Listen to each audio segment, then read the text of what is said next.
Hello বন্ধুরা, golden biryani আমি এত কেন লাফালাফি করি তার একটা উদাহরণ আজকে আপনাদের দিচ্ছি। আজকে মাংস কাটার থেকে শুরু করে কত কি ওজন হয়, মাংসের হাঁড়িতে জিনিসটা কীভাবে প্রেজেন্টেশন হচ্ছে এবং আপনাদের সবথেকে ইম্পর্ট্যান্ট যে আপনাদের কাস্টমারদের প্লেটে কীভাবে প্রেজেন্টেশন হচ্ছে সেটা আপনাদেরকে আমি বলবো।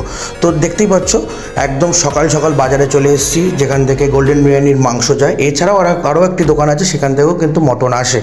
দিনকে দিন এরা মটনে অনেক ইমপ্রুভ করছে। এবার যেটা বলি এদের ওজন নিয়ে, আপনি দেখতেই পাচ্ছেন পার পিস এদের কিন্তু দাঁড়িপাল্লায়, নিজস্ব দাঁড়িপাল্লায় কিন্তু ওজন করে নেওয়া হচ্ছে। আপনারা কিন্তু ওজনগুলো দেখতে পাচ্ছেন, কোনো ডুপ্লিসিটি নেই।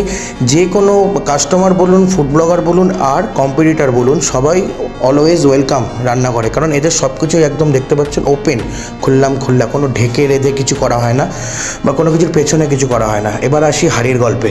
হাঁড়িটা আপনারা দেখতে পাচ্ছেন, প্রথমেই আপনাদের একদম গতা সাইজের একটা আমি আপনাকে একদম নাল্লি পিস দেখাচ্ছি। দেখতে পাচ্ছেন পিসগুলো কি অসাধারণ পিস, আর ওজন আপনাদের আগেও দেখিয়ে দিয়েছি। এরপরে আসি যে শুধু মটন নিয়ে বলছি, চিকেনও না, চিকেনও কিন্তু এরা কিন্তু কোনো পিছিয়ে নেই। চিকেনের পিসগুলো দেখছেন, একবার জাস্ট দেখুন। এটা হচ্ছে লেগ পিস, পুরো বডি সমেত কিন্তু লেগে, না যে সিঙ্গেল লেগে এরা কিন্তু প্রেজেন্টেশন করছে। আর আসি প্লেটে আসার পর তো অনেকই রিভিউ করেছি, আপনারাও এসে খান, দেখুন কেমন লাগে।